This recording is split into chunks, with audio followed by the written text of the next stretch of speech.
Good evening, friends and neighbors and revelers.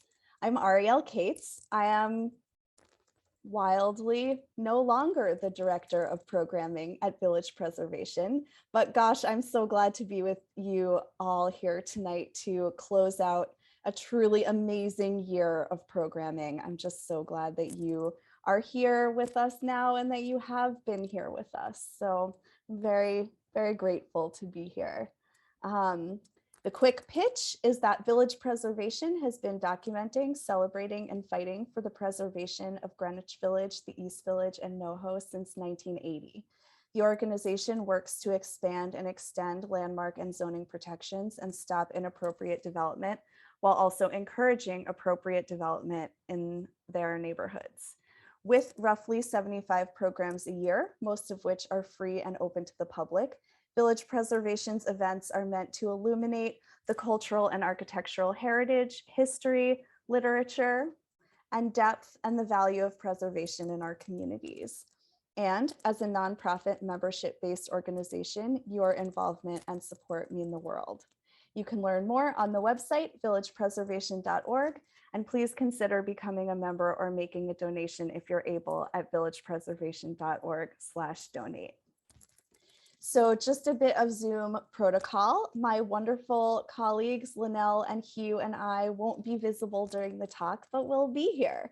So feel free to use the chat to say hi, tell us where you're joining from, what you're toasting with this evening, if you made the punch, or if you have any issues or thoughts. And if you have questions for our marvelous guides, we ask that you please use the Q&A function.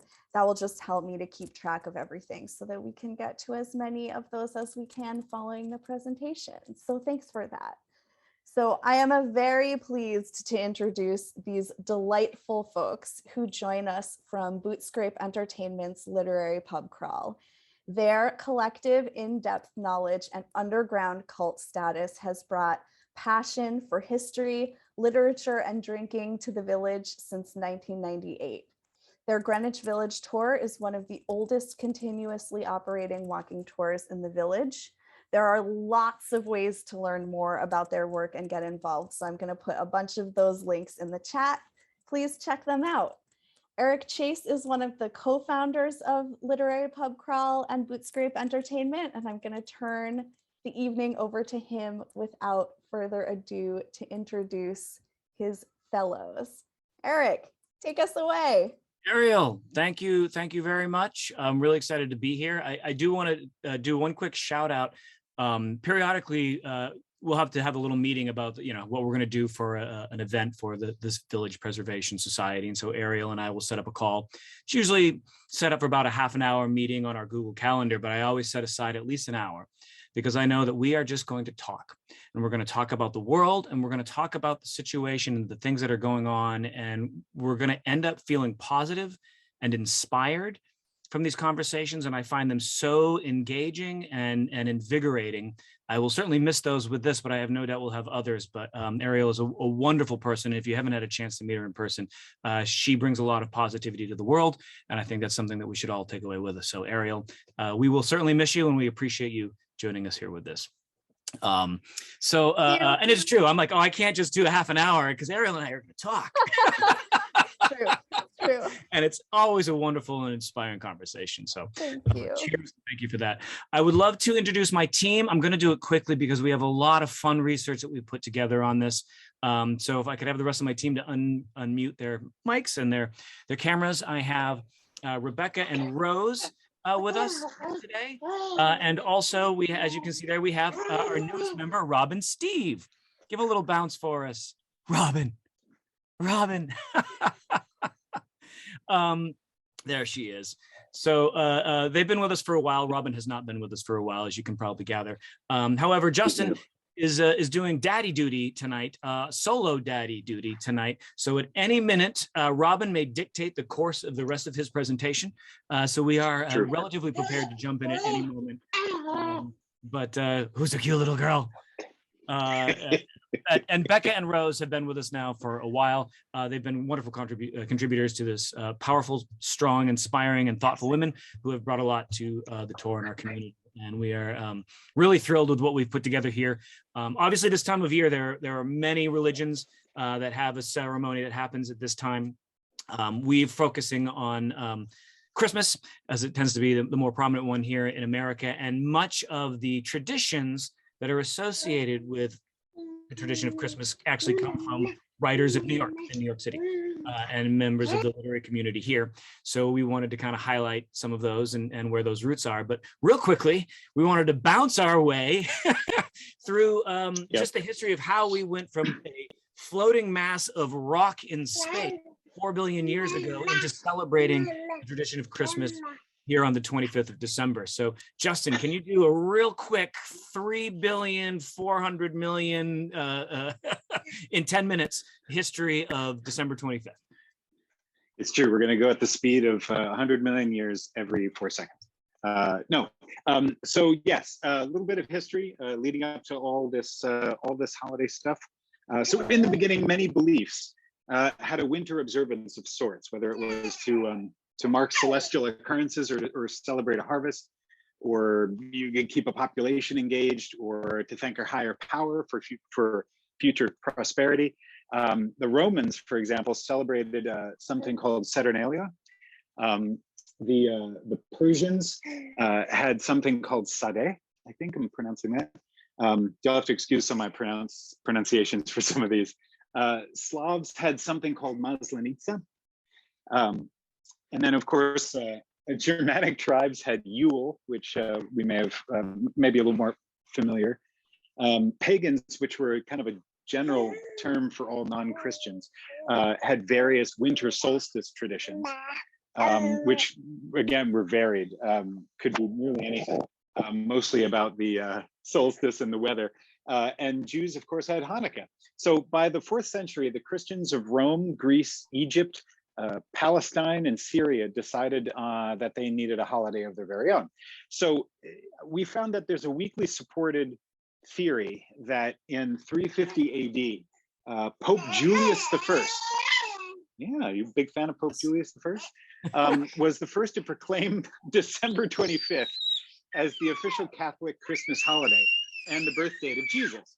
But by the 1500s, Protestant reformers tried to return Christianity to a kind of purity in their estimation.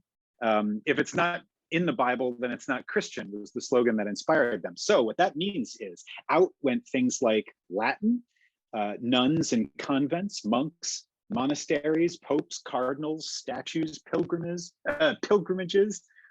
priestly vestments, veneration of Mary and the saints, bishops, church organs and church music, stained glass windows, and even the holiday of Christmas itself. What a fun bunch they sound like, right? So there are various flavors of Christianity, took different paths on Christmas in particular. Everybody had their own interpretations. So that sort of brings us to Europeans in the New World. The Spanish, Portuguese, French, and English settlers each brought their own attitudes towards Christmas. For the Spanish and Portuguese and French Catholics, Christmas was not an issue. The English colonies of Virginia and the Carolinas, Maryland, and later Georgia also had no problem celebrating December 25th as the birth of Jesus. However, the wild and crazy English Puritans who settled in New England and Long Island, and the Quakers who settled in Queens, Christmas was discouraged, if not outright forbidden. So as New York changed hands from the Dutch and then to the English and then to the Americans, Christmas remained a controversial issue. New York's population surged from 25,000 in 1776 to 152,000 by 1820, just 40 years later. Catholics who were banned in New York for nearly 100 years, Catholicism was not allowed. They began to arrive en masse and brought their own Christmas celebrations with them. However, they had to contend with the Protestants who were already here. So Christmas opposition took the form of defacing various statues, attacking nuns, if only there were superhero nuns to protect the regular nuns, and the harassment of Irish and German taverns because they desecrated the Sabbath by opening on Sunday afternoons. So nothing could stop, however, the Catholic immigration. So Protestants retreated to a newly laid out square called Washington Square. Pictured here is a photo of the original wood and plaster Washington Arch with homes fairly close by, surprisingly close by.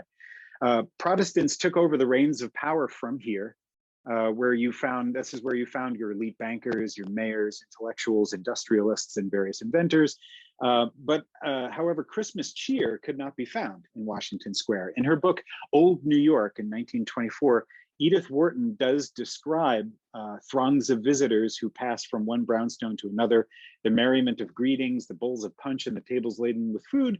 But this was all about New Year's Eve, not Christmas. We'll talk more about that a little bit later on.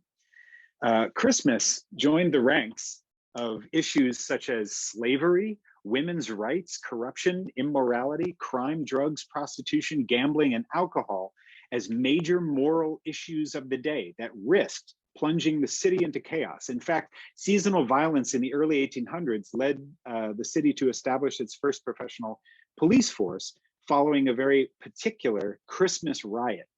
By 1806, there were more than 10,000 Catholics living in New York, and a man named Francis Cooper became the first Catholic allowed to hold public office. Tensions against Catholics increased with his election, and on Christmas Eve in 1806, 50 armed members of the Highbinders, or Hyde Binders, who are a gang of young apprentice butchers, gathered outside St. Peter's Catholic Church to taunt worshipers leaving midnight mass. The next day, a bunch of Irishmen armed themselves in response, and the police and the Irish and the Highbinders all clashed, wreaking havoc until local authorities managed to restore the peace.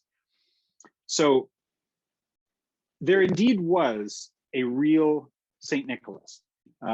He was a bishop living in what is now modern day Turkey in the 4th century.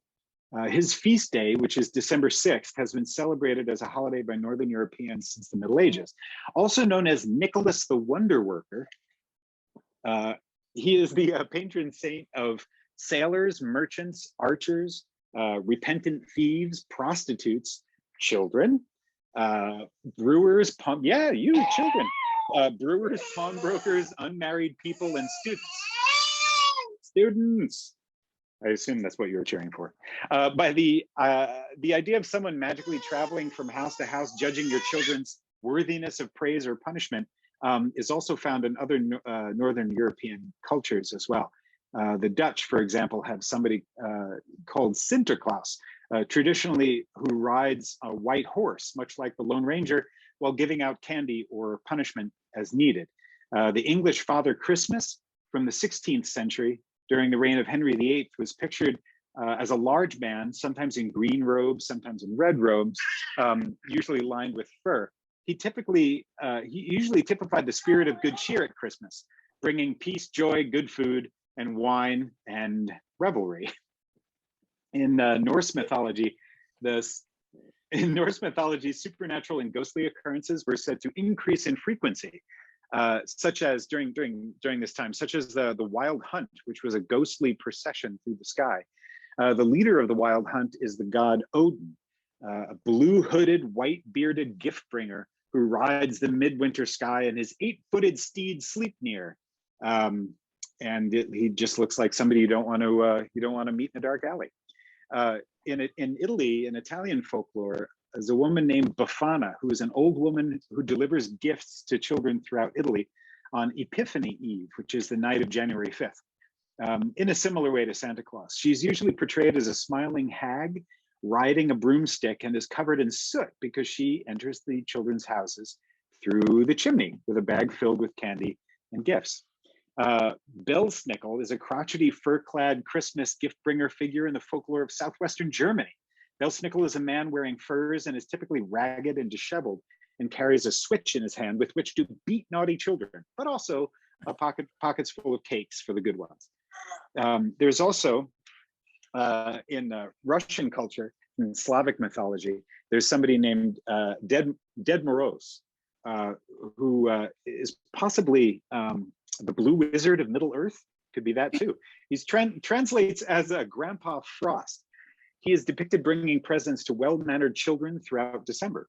Dead Morose wears a heel-length fur coat, as you can see, a semi-round fur hat, and has a white beard and walks with a long magic stick. And nothing says Christmas to me like Dead Morose. I just love the name Dead Morose to inspire me for some holiday cheer. We're celebrating the coming of Dead Morose. Dead Morose, yay! And then there's of course Julipuki is a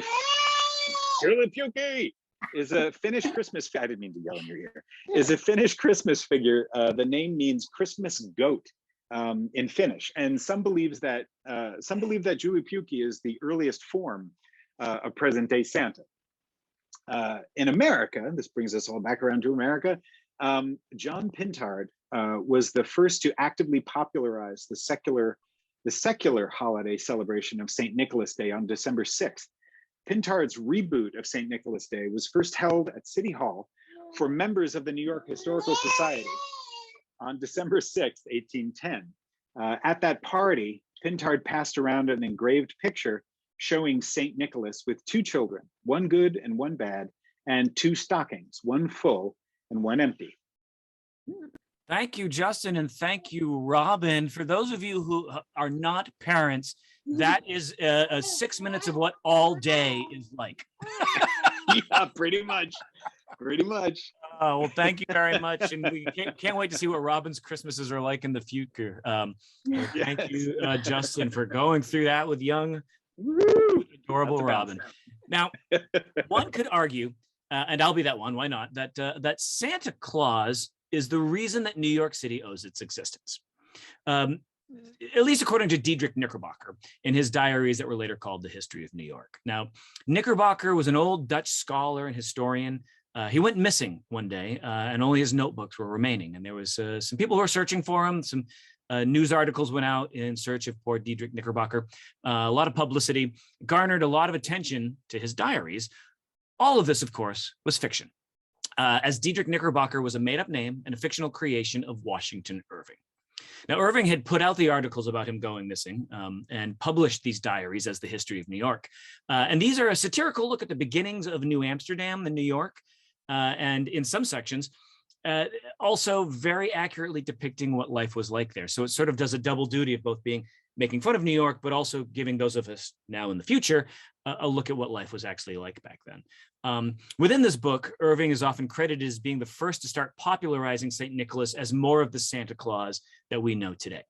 Now, St. Nicholas, who is the bishop-esque version frequently referred to, and he's referred a lot in this novel because Irving himself was an acquaintance of John Pintard, and he was there at the Historical Society when Pintard was making that push to have a day to celebrate St. Nicholas. Now, in The History of New York, Irving reimagines the foundation of New York using the historical figure of a man called Olaf van Cortlandt. And he creates this fictitious journey of this actual person. Cortlandt was a real man, and tells the story of Cortlandt and his band of merry explorers as they go about this as of yet unnamed island, at least unnamed by the colonial folks from the West, because of course the natives had their own names for it, but is what we now know as Manhattan. Now, Cortlandt, in the book, leaned heavily into the sainthood of Nicholas, according to Irving, as well as the significance of dreams. And Irving writes about a particular dream that was very profound for Cortlandt. He writes, "And the sage Olaf dreamed a dream, and lo, the good St. Nicholas came riding over the tops of the trees, and in that self-same wagon wherein he brings his yearly presents to children, and he lit his pipe by the fire, and sat himself down and smoked. And when St. Nicholas had smoked his pipe, he twisted it in his hatband, and laying his finger beside his nose, gave the astonished Van Cortlandt a very significant look. And then mounting his wagon, he returned to the treetops and disappeared." Now, as far as we can tell, this is the very first depiction of Santa that we know of flying through the air, delivering his presents to children. It's the first that we know of the famous finger beside the nose that becomes prominent later on. And of course, according to Cortlandt, according to Knickerbocker, according to Irving, St. Nicholas, aka Santa Claus, was telling Cortlandt he should settle here in Manhattan, bringing New York City to life. Now, the next evolution of the image of Mr. Claus comes from an obscure poem published in 1821 that may or may not have been entitled Old Santa Claus with Much Delight, or A New Year's Present for the Little Ones aged 5 to 12, written by either Isaac Doolittle or Arthur Stansbury or anonymous or who the heck knows. It's often erroneously referred to as the Children's Friend, as that was the name of the pamphlet that it first appeared in, which appears to be a periodical of sorts for children's literature that may have run all the way through to the 1950s. At any rate, whatever it's called by whomever wrote it, it was the earliest depiction that we have found of reindeer pulling Santa's sleigh. Here's an image from inside there right now. This is still obviously a far cry from the Santa we know today, but I'm guessing one of the reasons maybe the less known, one of the reasons it may be less known is because of the ending, which you can see here, where he writes about how for the naughty kids, he wouldn't bring presents, he would leave a long black birchen rod, such as the dread command of God directs a parent's hand to use when the virtues paths his sons refuse. Again, like Dead Morose, does not quite inspire holiday cheer. However, the piece of literature that cemented the image of Santa into the sidewalk of our collective American consciousness would be the poem that was originally titled A Visit from St. Nicholas. It was first published in the Troy Sentinel in 1823. We now know this as, of course, 'Twas the Night Before Christmas. It was originally published anonymously, and it very quickly became supremely popular. However, it remained anonymous until some people started claiming it was written by a certain Clement Clarke Moore, right around 1836 or so. However, Moore himself did not personally make that claim until finally in 1844 when he added it to a collection of some of his other poems. Now, these poems are fairly hard to find, but I have found them, and they are all very, very bad, except one. Now, I joke, and yet most of Moore's writings were as a far cry from the jolly, pipe-smoking fat elf that we recognize from 'Twas the Night Before Christmas. Moore himself was the son of the second Episcopal Bishop of New York, a Benjamin Moore, no relation to the paint, and his son Clement followed in his footsteps for a while. He became the first warden and vestryman of St. Luke's Episcopal Chapel, which is what we now know as St. Luke in the Field on Hudson Street. But Moore skipped the ministry and instead he became a religious scholar and very famously attacked Thomas Jefferson in 1801 for a lack of morals in a work that he called, quote, Observations upon certain passages in Mr. Jefferson's Notes on Virginia, which appear to have a tendency to subvert religion and establish a false philosophy, end quote. You can clearly see the beginnings of a Santa myth working right there. Now, the legend goes that his wife on Christmas Eve found one of the turkeys to be lacking and sent her husband off to fetch a new one. So riding in his sleigh through Greenwich Village to Jefferson Market to find this replacement turkey, he was allegedly inspired from the beauty to write this famous poem. Now, the legend continues that he even was inspired by the servant who was driving his wagon, who may have been an old white-bearded Dutch gentleman. However, other scholars suggest that it was most likely driven by his African slave, because Moore was a slave owner and an anti-abolitionist, a fervent anti-abolitionist. Now, if you are having trouble picturing the man writing that poem, 'Twas the Night Before Christmas, you are not alone.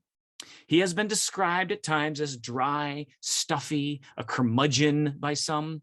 Much of his other poetry seems to condemn fun, discuss immorality, and preach proper behaviors, especially in children. One early poem of his apparently condemns dancing, music, dress, and cosmetics in the girls of Manhattan. I believe the quote is, shame, shame, heart-rending thought, deep-sinking stain. Yes, for us Game of Thrones fans. Now, one source claims that his friend William Bard described his writing as, quote, angry, surly, uncourtly, and waspish. Clement Clarke Moore was also with Pintard and Irving on the Historical Society's presentation about how St. Nick should be its own secular holiday. And yet years later, Irving would invite Moore to a Christmas celebration, but Moore declines, saying that Christmas was not a time to be jolly. In 1806, Moore is said to have condemned the anapestic satire of poetry at the time, this depraved taste in poetry and the bawd of licentiousness of the authors. Now, anapest poetry that Moore hates was a certain style of rhyme and meter that would come with it, a certain stressed syllable style. It lends itself to longer rolling sentences and numerous topics. One of the best examples of anapest poetry is the poem, 'Twas the Night Before Christmas. Now, the counter to all of this is in the person of Major Henry Livingston Jr. He wrote many poems anonymously, often very humorous, silly, and witty, and good majority of it was for children. He was a farmer and a lover of nature and of country life. He wrote poems, painted pictures, drew maps, went to dancing parties, was fond of music. He played both violin and flute, loved children, admired pretty girls, was a fun maker, and his favorite exclamation was "Dunder and Bliksem," which is roughly Dutch for thunder and lightning. He contributed poems and prose to newspapers under such quirky pseudonyms as Signor Whimsicalo Pomposo and Professor Zeratov Sherlow. His mother was Dutch, and there are many strong Dutch references in the poem. In fact, the original printing of the poem, two of the reindeer were named Dunder and Bliksem. In 1844, Moore changed it to Donder and Blitzen, and it was later changed again to Donner and Blitzen that we know now. So the story goes that after Livingston's death, his children came across Moore's published work and freaked out because they recall hearing that poem read to them as children in as early as 1807. They'd never heard of Clement Clarke Moore, had no idea the poem was published, and they were adamant that it was plagiarism and the poem was their father's. Now, all linguistic analysis of these two styles strongly suggests that Livingston was the actual author. One linguist wrote, "For Moore to have written this poem, he would have had to have slipped into a style that was not only atypical of his own verse, but utterly typical of the man who, according to his descendants, was the true author." Another said that Moore was a dull moralist, a pedagogue, and a satirist who did not have the verve, imagination, humor, or whimsy of Livingston to write such a poem. And yet another analyst was a bit more harsh and unfair, I think, saying that Moore never had a day of fun in his life. Now that seems a little extreme to me, but what is interesting is that right before Moore published his collections of poems, including "'Twas the Night Before Christmas" in 1844, he wrote the Troy Sentinel to ask whether or not they had known who the author was before they printed it. Seems a bit telling that he did some research before making his own claim. Now, we may never truly know. Both camps have strong arguments, but the only existing documentation supports Moore's claim. He is listed as the published author. He printed the collection. Now, whether you choose to be in the camp of a jolly and silly man who loved to dance, music, drink, and signed his work Signor Whimsicalo as the author, or if you support the idea of a slave-owning religious fundamentalist, I leave that up to you. But here's a couple of examples of their poetry to give you a little bit of a sense of their style. We'll begin with an excerpt of a Livingston poem read by Becca. To my dear brother Beekman, I sit down to write. 10 minutes past 8 in a very cold night. Not far from me sits with a ballancy cap on our very good cousin, Elizabeth Tappan, a tighter young seamstress you'd ne'er wish to see, and she, blessings on her, is sewing for me. New shirts and new cravats this morning cut out are tumbled in heaps and lie huddled about. My wardrobe, a wonder, will soon be enriched with ruffles new hemmed and wristbands new stitched. Now for news, my sweet fellow, first learn with a sigh that matters are carried here gloriously high. Such gadding, such ambling, such jaunting about, to tea with Miss Nancy, to Sweet Willie's rout, new parties at coffee, then parties at wine. Next day all the world with the major must dine. I love that. It's hard not to smile when listening to that poem. Now, to be fair, here's an example of one of Moore's poems from the same collection of "'Twas the Night Before Christmas" was published, to be read by Rose. To you, ye nymphs, inspirers of my song, no features here portrayed I trust belong, but should I see a girl acknowledge aim, because philosophy's a handsome name, or who would learn because the fashions so and beckon science as she would a bow, this truth the trifler from my lips should know, when nature shall forget her established laws and chance take place of an omniscient cause, when every creature some strange power shall know that swims in air or treads the earth below, when bees forgetful of their wonted skill shall idly flaunt while butterflies distill the liquid sweets and build this curious cell, then may true wisdom grace a fluttering bell. That's right, ladies. You can gain wisdom when fish swim in the air. Merry Christmas to all, and to all a good night. Now, A Visit is a wonderful poem. Whoever wrote it, in some senses, it doesn't matter anymore because it is a truly delight and is considered to be one of the greatest poems to ever come off of this coast. But there is, I think we all know, one author that truly and perfectly embodied the spirit of the holiday of Christmas. That brings us to Mr. Charles Dickens. What would Christmas be without Charles Dickens and his legendary tale, A Christmas Carol? I mean, many of us know him as one of the greatest authors, English writers since the Victorian era. Some even say since Shakespeare, but we're not going to talk about that today. We're going to talk about when Charles Dickens came to New York City and how the Big Apple inspired him and his role in early feminist movements in America. What? And plus another beloved author of ours who was arguably one of the biggest Dickens fans. Now, Dickens took 2 trips to America in his lifetime, and he got to experience a true tale of 2 cities before and after the American Civil War. Now, in 1841, Dickens received a letter from someone that we just heard a little bit about, Mr. Washington Irving, in praise of his recent publication, The Old Curiosity Shop. Dickens was thrilled. He had greatly admired Irving's work since he was a young boy, and many of his own Christmas tales would be directly inspired by Irving's, such as The Sketchbook or of Geoffrey Crayon or In the Keeping of Christmas at Bracebridge Hall, which focuses on how good old English Christmas traditions are the way to go.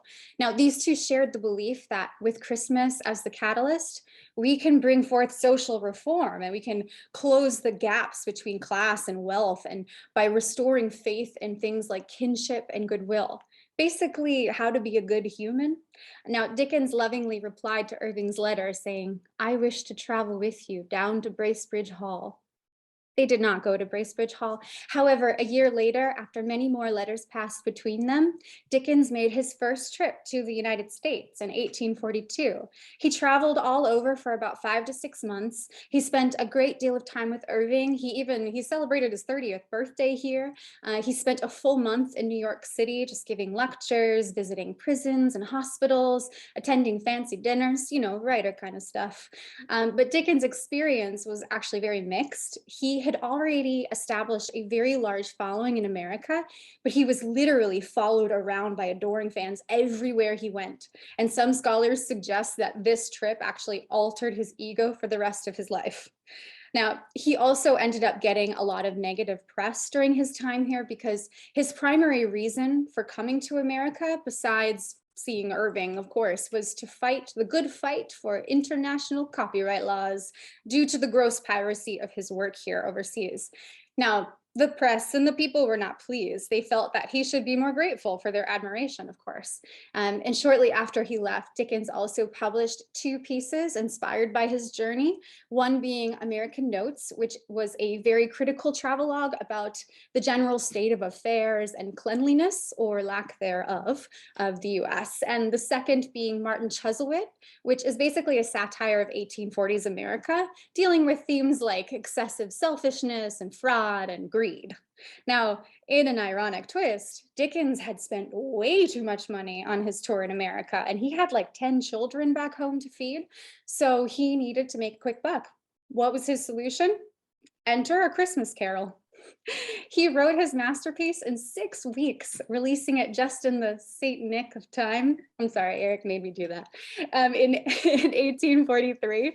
Now, if you're looking for tips, Stand behind that. Yes, in the Saint Nick of time. Yes. Yes. Link really brings it home. That's the best part of the show, folks. You can all leave now. Show over. Cheers. No. Now, if you are looking to write your own personal Christmas masterpiece in 6 weeks or less, and you want tips from Dickens, you can actually just go right to his diaries. He describes in his letters that you can write your own masterpiece through excessive, intense exercise, specifically nocturnal walking. Now, he wrote that as the tale unfolded before him, he wept and he laughed and he wept again as he walked about the black streets of London, 15 or 20 miles, many a night when all the sober folks had gone to bed. This visual just makes me wonder, though, when was Jack the Ripper active? I think it was later, but I'm a little concerned about that.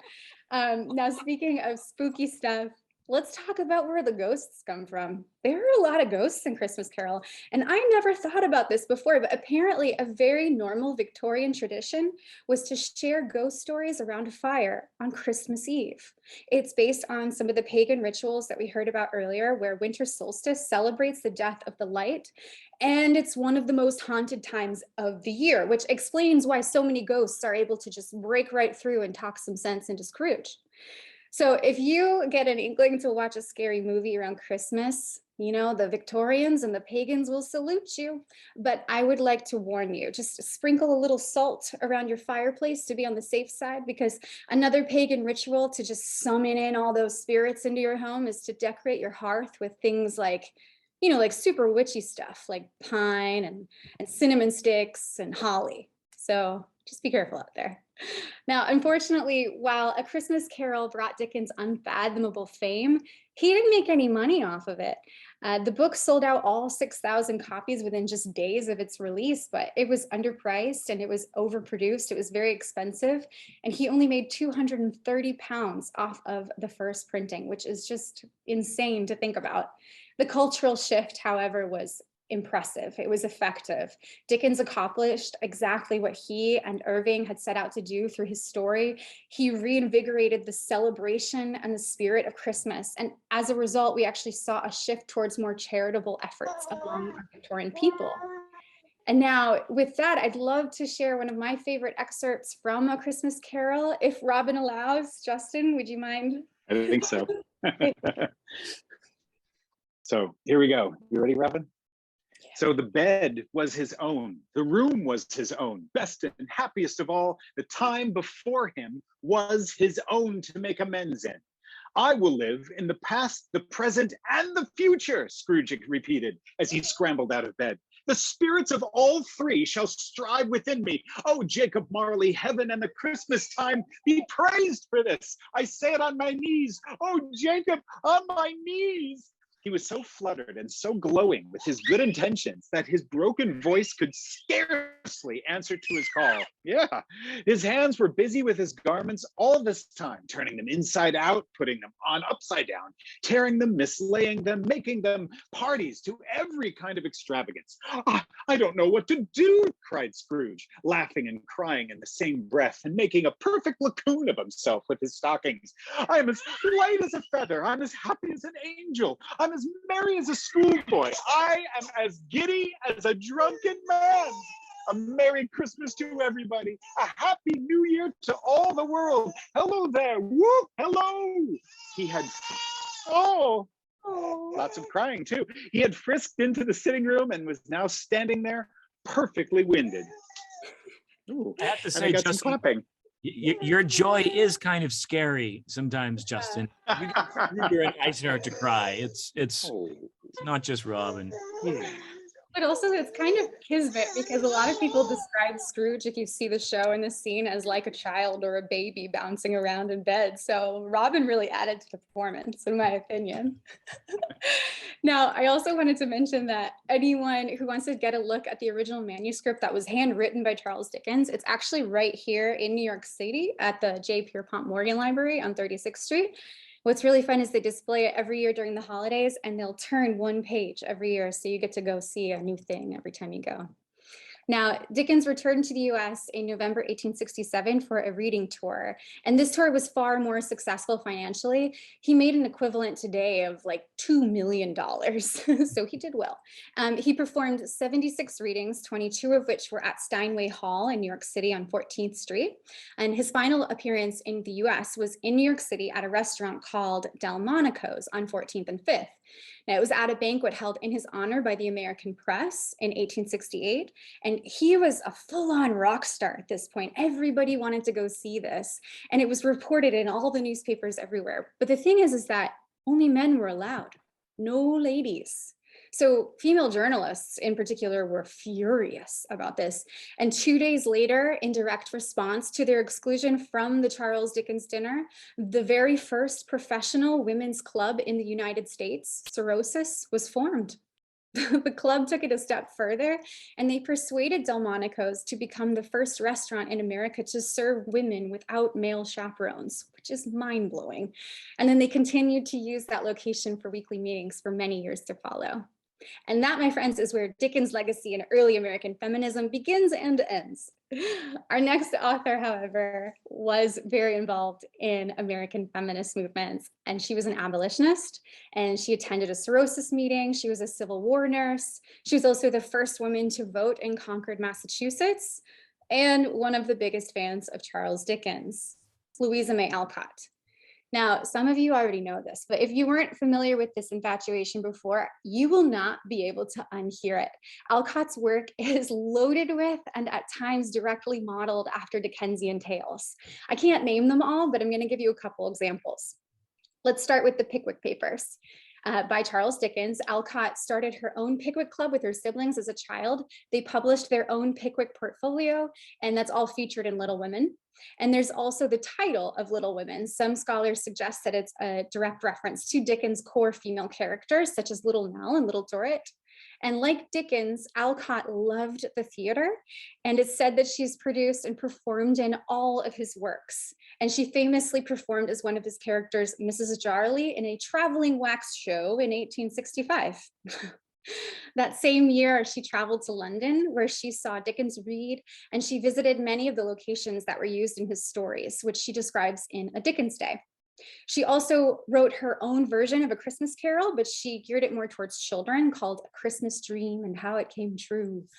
Now, in 1875, she traveled to and wintered here in New York City, where she visited a few spots seen on this map here. And that is right, your eyes do not deceive you. She visited many of the same spots that Dickens had traveled to and wrote about in American Notes, such as the Tombs and Delmonico's and Randall's Island. She basically went on her own self-guided pub crawl featuring Charles Dickens whenever and wherever she could, which we love that, right? Now, we can only share capsules of information on these virtual tours, but it would be a great crime to sum up such an incredible force like Louisa May Alcott, according to her affection of a man. Now, she was also very productive during her time in New York City. She wrote and sold a handful of Christmas stories, referring to herself as a thrifty butterfly in her letters. And she spent Christmas in New York visiting hospitals and feeding the poor on Randall's Island, on which she based her tale, A New Way to Spend Christmas. Now, some sources have also suggested that she lived or spent time in the village earlier in her life at 130 to 132 McDougal Street. And shout out to our hosts for their role in getting this site landmarked back in 2013. It's this beautiful pair of Greek Revival houses built back in 1845. And I understand that the surrounding veranda that you can see is just incredibly rare and beautiful. So go check it out if you can. And finally, my last gift to you, in addition to these beloved Christmas tales, Louisa May Alcott may have played some sort of a role in inventing Santa's little helpers. Now, she had a great fascination with fairies and elves all her life. Her first publication was a collection of fairy stories. It's called Flower Fables, and she wrote it for Ralph Waldo Emerson's daughter, of course. A few years later, she tried to sell a short story to Harper's Weekly called The Christmas Elves. Harper's rejected the story and it was never published. However, shortly thereafter, they published an anonymous poem called The Wonder of Santa Claus, which is now the first known published work to introduce the idea of elves building toys for children in Santa's workshop. Actually, I will say that that did end up later getting into a collection of Clement Clark Moore's poems, Santa Claus, so I believe he has taken credit for writing that. It's weird. Louisa May Alcott doesn't have any grandchildren, but I think if she did, they might have something to say about that. And now, with that, on that note, I'm going to turn it over to Rose, who will regale us with some of the things that make us all go ooh and ah throughout the season. Ooh. Ooh. Okay, thanks, Becca. So we return our focus to the great shining city of Gotham. The twinkling lights line the streets, a frosty chill is in the air, and masked shoppers stroll, their gaze inextricably drawn to the spirited life within stores as they pass. Yes, we're talking about that most American aspect of a New York Christmas, the holiday window display. So by the turn of the 19th century, the Industrial Revolution had made plate glass inexpensive and accessible, allowing store owners to expand the consumer's access to their products. They built larger windows, spanning the full length of their stores to showcase their merchandise like never before. Window shopping, as it became known, was an effective tool to lure in potential customers. November and December were no exception. And indeed, the gift-giving customs of this time of Yuletide joy often equated to 25% of a store's annual sales. Wow. It was the great R.H. Macy himself No, not you, William H. Macy. This guy, R.H. Macy. R.H. Macy first revolutionized the holiday season when he debuted the nation's very first Christmas windows at his store at its original location on 14th Street in 1874. Since that time, New York's holiday windows have deployed a combination of spectacle, science, and art, with cutting-edge technology and the talents of such luminaries as Andy Warhol, Salvador Dali, Jasper Johns, and Robert Rauschenberg. It was, unsurprisingly, creative differences were sometimes sparked in the process of developing these displays. Dali himself was once so incensed by alterations to his 1939 Bonwit Teller windows, where he was showcasing a mannequin sleeping on a bed of hot coals, that he smashed through the window in a rage and fell out onto the street. Typical Dali, right? Merry Another Christmas. merchant who contributed mightily to the commercialization of the holiday season was Frederick Auguste Otto Schwartz, an immigrant to the city who opened his toy store in 1870. Mercifully, he shortened the name of the store to FAO Schwartz, and in 1896, he declared his store the original Santa Claus headquarters. His gift catalog made Christmas a national obligation. Together with other toy merchants such as Woolworth, Schwartz made New York City the toy capital of the nation. But the individual who single-handedly transformed Christmas time into a fuller holiday season was a man named Adolf Simon Ochs. He was a German-born Jew who bought the New York Times newspaper in 1896 and built its new corporate headquarters on 42nd Street and Broadway. You may recognize this location now. In 1903, to celebrate, his new building began hosting outdoor displays to welcome in the new year. And eventually, the celebrated crystal ball drop became the highlight of the celebration. In short order, the holiday season extended from Christmas to New Year's. But you know what? This is so much holiday cheer. I kind of want to take the tone down a little bit. So let's talk about Jacob Reese.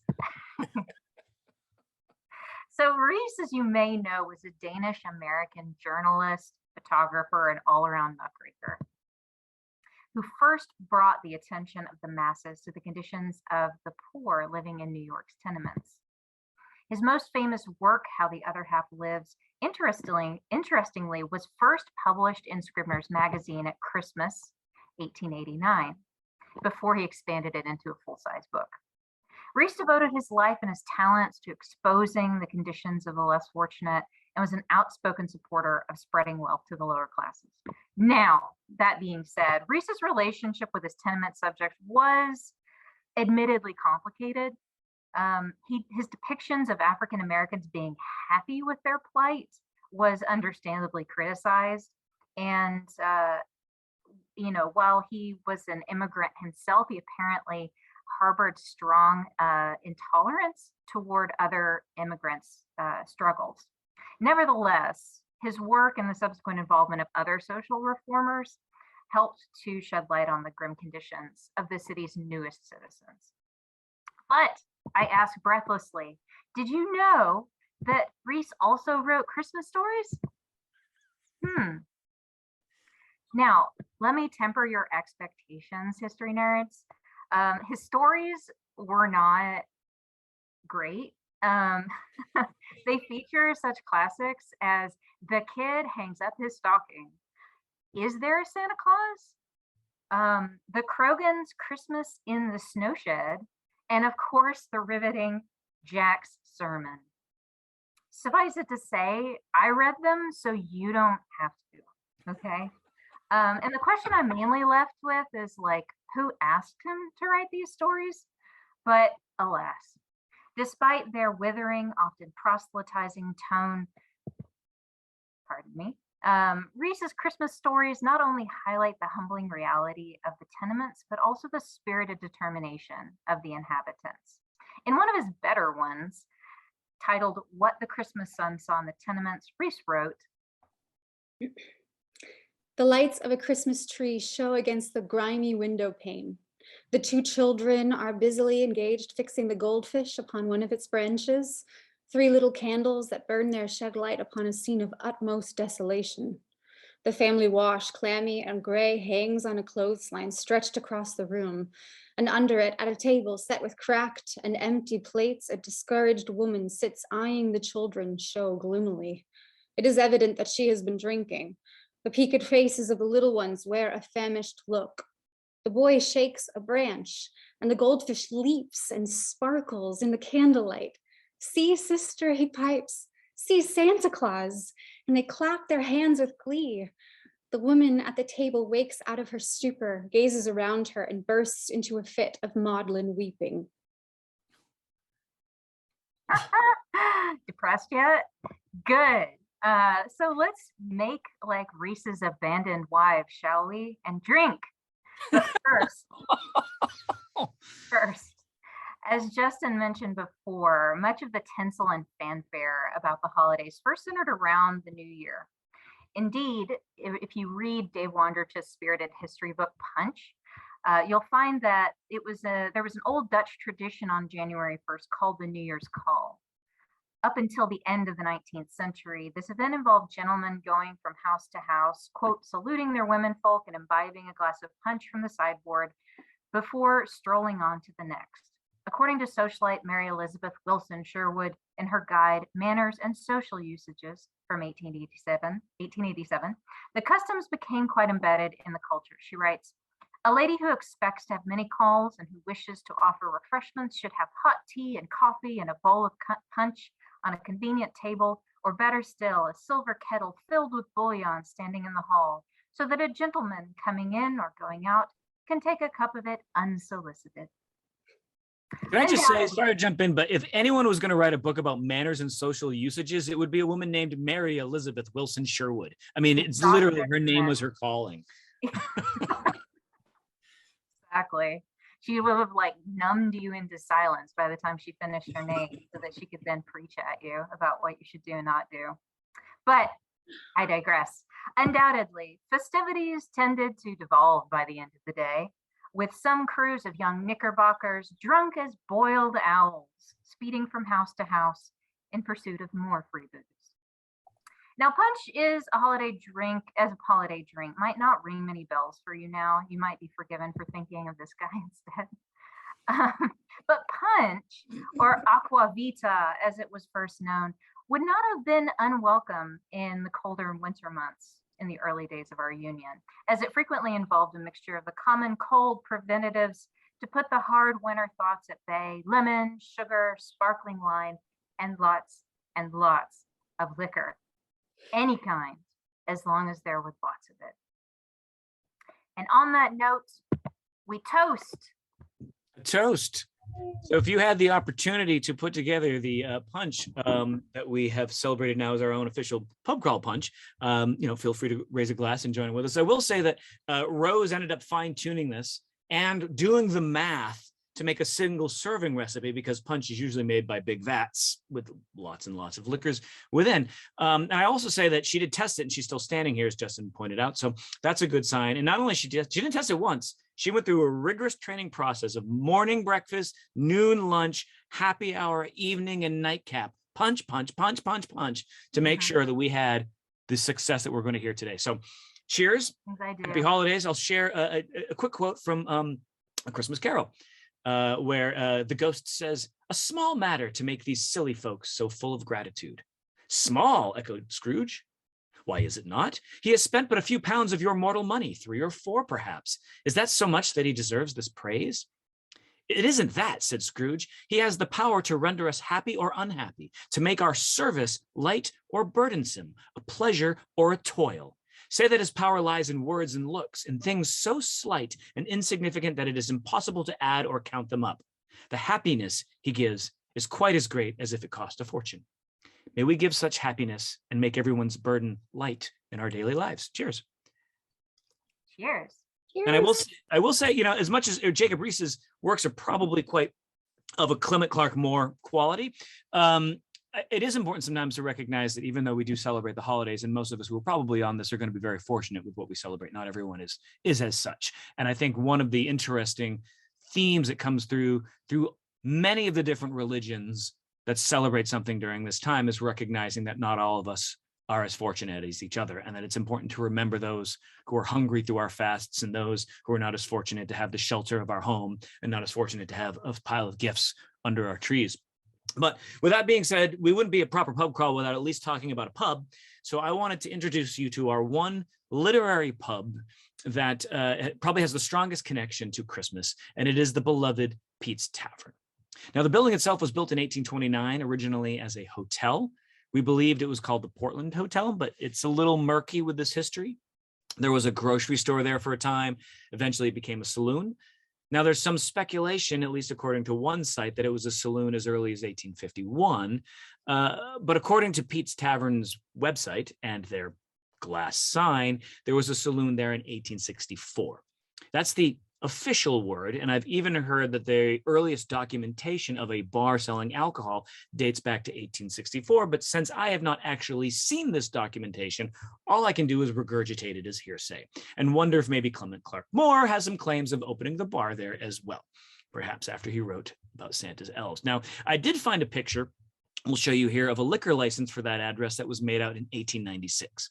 So we do know that at least then, as you can see, there was a liquor license made out to, if you can't read, I've translated it here to who the hell can I tell.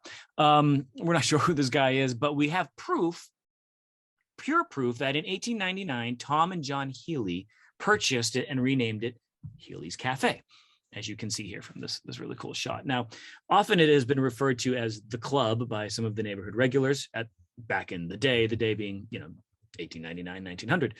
Now, quickly to jump ahead in time, they did run into a bit of problem during Prohibition, a spot of bother, if you will, on a Dickensian novel, that during that time, because of the whole illegality of selling alcohol. So they tossed up sort of a half-assed flower shop in the front as a cover, and then they kept the big awning entrance in the back of the bar in full view. So it was not particularly secretive during that time. Now, they were politically connected, and in fact, I believe Joseph Kennedy is allegedly bringing and providing the alcohol to raise money for his son's presidential campaign 50 years later. Now, in the Healy days, pre-Prohibition, it became a favorite haunt of William Sidney Porter, aka O. Henry. Now, there's some speculation on how he got that particular name. I think yeah, there's Pete Tavern now. I think I jumped, didn't I? I'm sorry, I jumped. Here's O. Henry, here, Sidney Porter. There is speculation on how he chose that nomenclature, name, why he chose O. Henry. Some think that it might be the initials of where he came from. Some think it represents his time in prison. I think it's because he liked it. In 1905, he wrote what is arguably his most famous short story, The Gift of the Magi. Allegedly, and according to Pete's Tavern, he wrote it actually at one of those booths there. That's the claim. The firsthand account that I came across suggests that it was actually a conversation about the story at the bar. O. Henry apparently bumped into his friend William Wash Williams, who was later his biographer, and basically who worked at the paper that he owed a story to, and said, well, I need a Christmas story for tomorrow. I don't have anything. They discussed it for a little bit, and Henry said, well, I have described a picture of what I want them to draw for the story. And Williams asked, well, will the picture fit the story? And O. Henry said, well, yes, because I haven't written it yet. After a couple of drinks, he got his inspiration. He went back to his flat and wrote the story in a matter of hours. Now, this here is the sketch that he had described in advance. So this came before the story itself. And this is actually from the printing on December 10th, 1905. Thank you to newspapers.com. But despite his likely inebriated state, he actually wrote a very sweet and beautiful story about a poor couple looking to buy a few Christmas gifts for each other. But in order to buy the perfect gift, they have to sell something of value of their own in order to pay for their spouse's gift. And so it's a really beautiful Christmas tale about gift giving and generosity, overcoming poverty. And it's very much in the vein of a Dickensian Christmas tale, which is no coincidence because he claimed Charles Dickens to be one of his favorite authors and biggest influences in his writing. But all of this leads to our final bit, because the culmination of American Christmas tales, the pinnacle of holiday storytelling, comes in this next piece I'm going to talk about it. And I think you already know what I'm going to bring up. I think you know what I'm going to say. And in fact, before I introduce the story that we all know that I'm going to say, I'm going to read the first sentence, which I'm willing to guess that most of you even have this memorized. So feel free to join in with me as I read the opening lines of the greatest Christmas story ever told.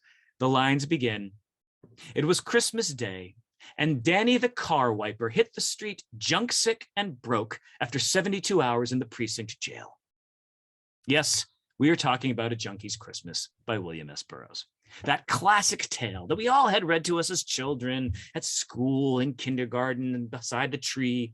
I think there's even a ballet version of it out there, but my discovery of it was the epic claymation version that was shown on Nickelodeon one year. I was literally at home watching Nickelodeon, and I see claymation, and I'm immediately drawn to it. And yes, Nickelodeon aired a William S. Burroughs short story about a junkie's Christmas. It's the story of a junkie who spends his whole day searching for a quick way to find cash and score another hit of heroin.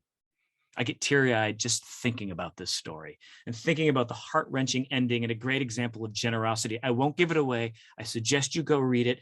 Just read it to your family before you even read it yourself. Just gather the kids around, your grandmother, and read aloud about Danny the car wiper, who was junk sick and broke on Christmas Day.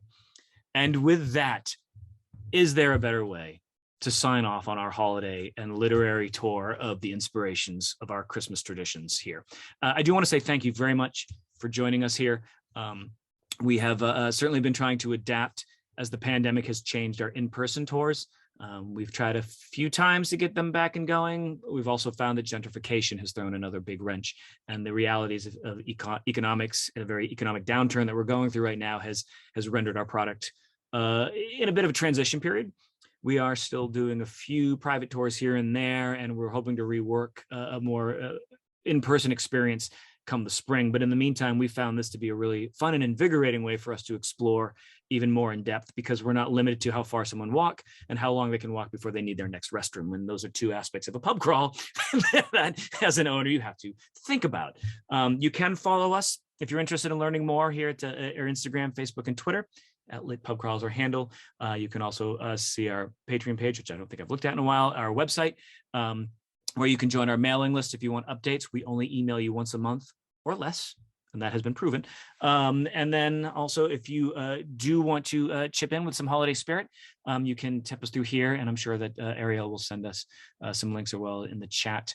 But with that, thank you very much. Merry Christmas. And I would say, you know, to go back to what Dickens was saying, to go back to what Scrooge was saying in Dickens, sometimes the greatest gift you can give someone is to tell a stranger something positive and to be something nice, not just to your family and to your friends and to people who know and to people who look like you, but seeing a stranger, a cashier, a busboy, and acknowledging their work. That simple gift can spread so much more positivity in a world and a nation that so desperately needs to be reminded that we are in this together. And I hope that we can all remember that a little bit, that we are in this together. Thank you for being in it together with us today. And cheers. Cheers. Cheers. Thank you so much. We don't have any questions. Oh, wait, maybe we do have any questions. Oh, our question is cheers. That's a good. I haven't answered that. Cheers. Cheers. Yes. Salute. Salute. Cheers. You know, and it's interesting that I was looking through with all, it seems like there is a theme with so many of the religions of sort of a rebirth. And that kind of, I know that's been highlighted in many of the Christmas tales, but that's sort of a change that comes out, a change of season, that the shortest day starting the new longest day, the change in harvest, like that is sort of this ongoing theme of it's an opportunity to reflect and bring something new and change that within us that needs to be changed. So, cheers to that. Cheers to that. Agreed. Saw something coming in. Robin is a girl for the question that was asked. Gendered as a girl, at least by birth. I have two girls upstairs. I'm surprised you didn't hear them. There was a little bit of bickering because it was bedtime, and that's always goes over well. Well, I think that this was such a delight. Many toasts many toasts. Yes, to ends and to new beginnings. And to all of you, thank you so much. Truly. And I have to say, my mom just said it went over well, so thank goodness. I got her on. There's still time for more presents for Christmas, Mom. And my mortgage is due shortly, so I just as a friendly reminder to all of you. It's always your best supporter. If you're lucky. Yeah. Well, thank you. And thank you, Janie. I'd like to think we're a fun group. And please do follow us on social media, sign up for our mailing list. We are not going to flood your inbox. We do want to keep trying to do these, and we will continue these even after in-person experiences go, because I think the ability for us to travel so much further and go into more detail, and with the presentations, like this went from a necessity to just being so invigorating for us. And it is something that we will continue to do. So whether you can join up with us in person and meet a glass, or if you're overseas, hopefully you can still join with us a little bit, and hopefully we'll expanding on these. Becca's mom loves it too. Wins for the mothers. Rose, what's your mother think? I know, Justin, where's your mom? As I said before, my mom doesn't like culture. Like she just closes the door on it. She watches her like daytime talk shows. She's good. No, my mom lives in Italy. She's pretty cool. It's early morning for her. Mm-hmm. One day we'll get her one day. Yeah. As we build up our international audience, we might look at some additional time slots that are more favorable to some of the others. We have had some friends from England come over, and it's 1 o'clock in the morning, and they're like, "This was great. I'm going to bed." Bye. Yeah, it's great. We've had some international speakers who have given talks for us at 2 p.m, so it's their evening. Works great. Anyway, I hope too that village preservation will continue to be on your roster. So yeah. Assuredly, most assuredly. Good luck, everyone. All the sweetest, all the blessings, everything. So grateful to all of you. Thank you, Ariel. It's not going to be the same, and we're wishing you so much luck on your next journeys, and hopefully we'll have other partnerships. And please, let's see if we can find a time to maybe just sit down for another half-hour business meeting one of these days. Sounds great. Yes, definitely. Sometimes when things are getting really lousy in the world, at least I can talk to Ariel, and I feel like there's a chance we can around. So I love that. Thank you. Yeah, it's an honor. I'm here for everybody. So please definitely keep in touch, everybody. Thank you for all the warm wishes. And yes, we will post the video. It usually takes about a day, so probably tomorrow. You can find it in your inboxes. We also are going to send all of the links that we put into the chat and an email, along with a program survey. We just always like to hear your feedback on how the programs are and what ideas we can bring into 2022. So, I mean, not me, but my colleagues. So thank you everyone so much for your time, and enjoy the glittering season. And to whichever holiday you have, make it a good one and make somebody's life better. That's right. Take care. Bye, everyone. Thank you.